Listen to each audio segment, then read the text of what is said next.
За энэ төсвийн өрөө яригдчихэж байгаа учраас эрчим хүчтэй холбоотой асуух гэсэн асуултаа бол дараа нь ярих хэрэгтэй болж тарж байна.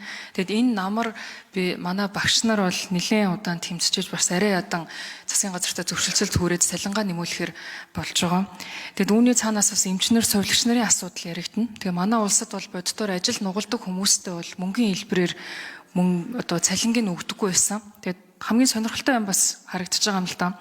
Бид нар яг эмч болон багш нартаа энэ олон жилийн турш бол цалингийн мөнгөний хэлбэрээр өгөхгүйгээр одон медаль хэлбэрээр өгсөн байдаг. Тэгээ 2024 онд жишээ нь бол боловсролын яамд 7378 ширхэг одон медаль тараасан байна.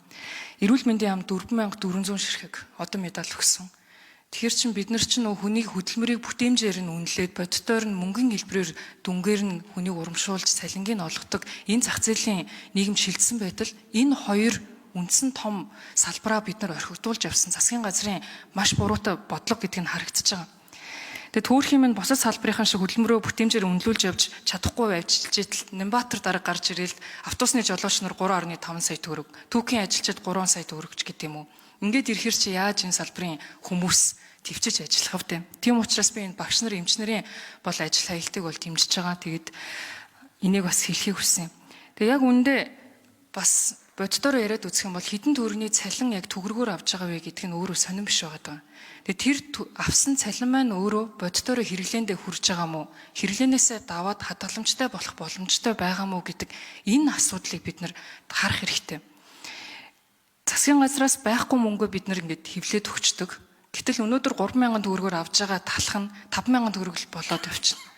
Нөгөө талдаа бид нар хувийн хвшлийнхныгаа яах гэж байгаа юм бэ? Хувийн хвшлийн дагаа цалингаа нэмж чадахгүй. Тэгэхээр одоо энэ 880 тэрбумаар нэмэгдэж байгаа цалингийн зардалтай холбоотойгоор инфляцийг боддоор юу болж байгаа вэ? Эдийн засагт хөгжлийн яамны сайдаас асуухад хувийн хвшлийнхэнд энэ бодлого нь өөрөө яаж нөлөөлөх вэ?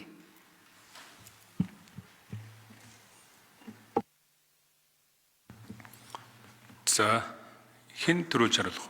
За Жавхлан сайд хариулъя. За тэр одон медальтай асуултыг зэмэн гүшүүн өөрөө асуудал төвшүүлээд өөрөө хариуцаж боллоо. Би асуултыг нь ойлгоогүй шүү уучлаарай. За сүүлийн хэсгээр нь би хариулъя. За 854 тэрбум төгрөг болж байгаа. Цалин тэтгэвэр нийлээд. За боловсролын салбарын 500 гаруй тэрбум. За тэтгэвэр эрүүл мэндийн салбар нийлээд 300 гаруй тэрбум. За энэ инфляцид нөлөөлнө. Хувийн секторт ч нөлөөлнө. Ингээд бүтээмжээсээ төрүүлээд цалин ийм өндөр өсчихөөр ер нь эрэлтийн инфляцийг өдөнө. Дээрэс нь одоо хувийн хвшлийг чирнэ. Хувийн хвшил дагаад одоо цалингаа өсгөх таарна. А хувийн хвшил энэ өртгөө бүтээгдэхүүндээ шингэнэ. Ингээд дараагийн одоо инфляцийн юм шинэ циклийг эхлүүлэх юм өндөр эрсдэлтэй.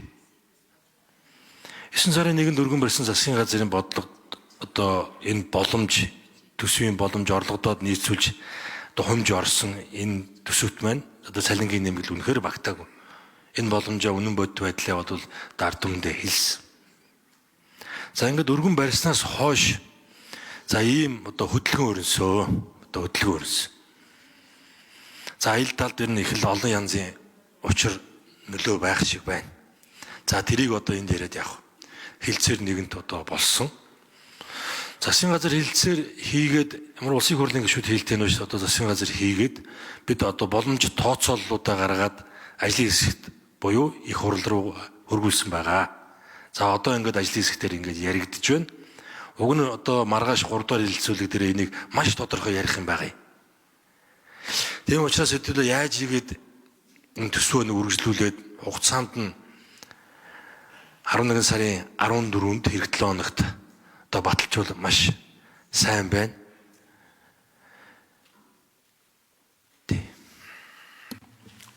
За учраас нэмж асуултанд хариулна.